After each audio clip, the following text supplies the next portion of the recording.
No, it was 1 year ago this week that we spoke on the telephone, Mr. President. It was very late at night in Washington, very early in the morning here in Kyiv. Russian planes were in the air and tanks were rolling across your border. You told me that you could hear the explosions in the background. I'll never forget that. And the world was about to change. I remember it vividly, because I asked you next, what is there, Mr. President? What can I do for you? How can I be of help? And I don't know if you remember what you said to me, but you said, and I quote, "Gather the leaders of the world, ask them to support Ukraine." Gather the leaders of the world and ask them to support Ukraine. And you said that you didn't know when we'd be able to speak again. That dark night, 1 year ago, the world was literally at the time bracing for the fall of Kyiv. Seems like a lot longer ago than a year, but think back to that year. Perhaps even the end of Ukraine. You know, 1 year later, Kyiv stands, and Ukraine stands. Democracy stands. The Americans stand with you, and the world stands with you. Kyiv has captured a part of my heart, I must say. I've come here 6 times as vice president, once as president, and in 2009 as vice president when I first came here. Then back in 2014, I came 3 times in the aftermath of the Revolution of Dignity. And I again came in 2015 to address the Rada about the work of building a strong democracy. And I came in 2017, just before I left office as vice president. I knew I'd be back, but I wanted to be sure. Even though the election were over, Barack and I were out of office, I decided to make one more trip before the next president was sworn in to Kyiv.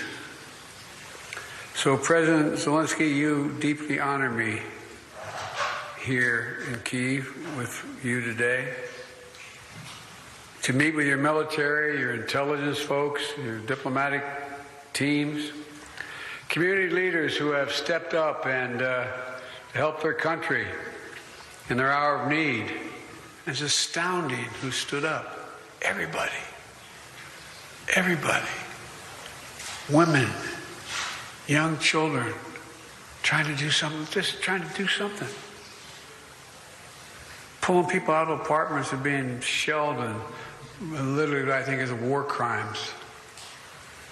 It's astounding. And the whole world sees it and looks at it.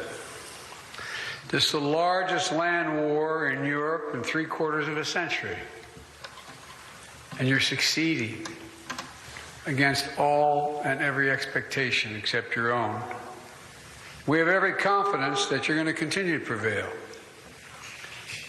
You know, from the moment I first received an intelligence report in the fall, about a year ago, we were focused on determining how do we rally the rest of the world. How do I help you with the promise you asked me to make, to rally the world? Well, how do you succeed? How do you get a world to respond to a prosperous economy, a confident democracy, a secure and independent state,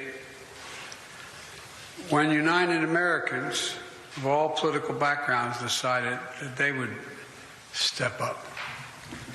American people know it matters. Unchecked aggression is a threat to all of us. We built a coalition of nations from the Atlantic to the Pacific, NATO and the Atlantic, Japan and the Pacific. I mean, across the world. The number of nations stood up, over 50. To help Ukraine defend itself with unprecedented military, economic, and humanitarian support. We united the leading economies of the world to impose unprecedented costs that are squeezing Russia's economic lifelines. Together, we've committed nearly 700 tanks and thousands of armored vehicles, 1,000 artillery systems, more than 2 million rounds of artillery ammunition, more than 50 advanced launch rocket systems, anti-ship and air defense systems, all defend Ukraine, and that doesn't count the other $500 million we're announcing with you today and tomorrow. That's going to be coming your way. And that's just the United States in this piece. And just today, that announcement includes artillery ammunition for HIMARS and howitzers, more javelins, anti-armor systems, air surveillance radars to help protect Ukrainian people from aerial bombardments. Later this week, we will announce additional sanctions against elites and companies that are trying to evade sanctions and backfill Russia's war machine. And thanks to bipartisan support in Congress, this week we're delivering billions in direct budgetary support, which the government can put to use immediately and help provide for basic services of citizens. The cost that Ukraine has had to bear has been extraordinarily high, and the sacrifices have been far too great. They've been met, but they've been far too great. We mourn alongside the families of those who've been lost to the brutal and unjust war. We know that there'll be very difficult days and weeks and years ahead.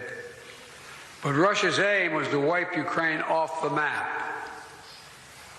Putin's war of conquest is failing.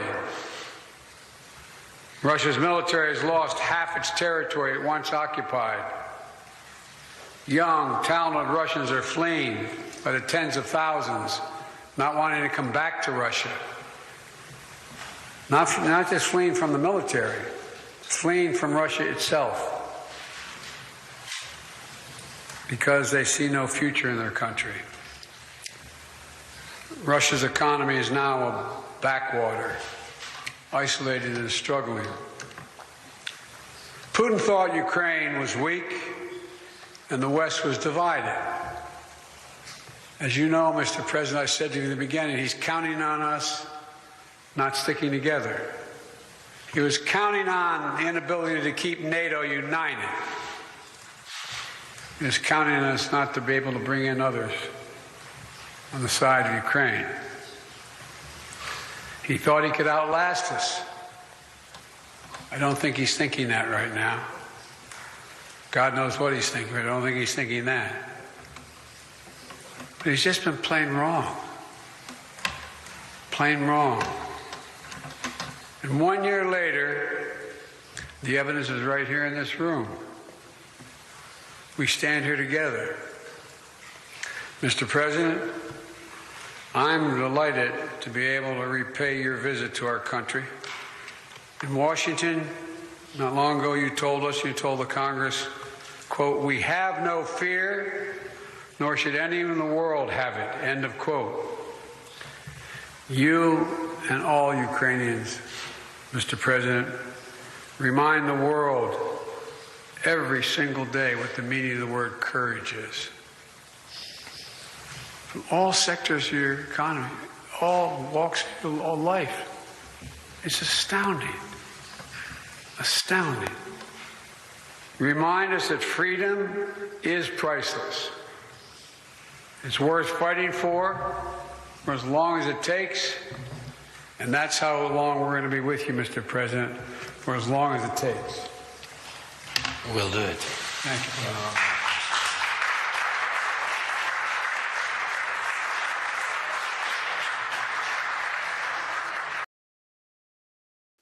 Thanks for watching our YouTube channel. Follow today's top stories and breaking news by downloading the NBC News app.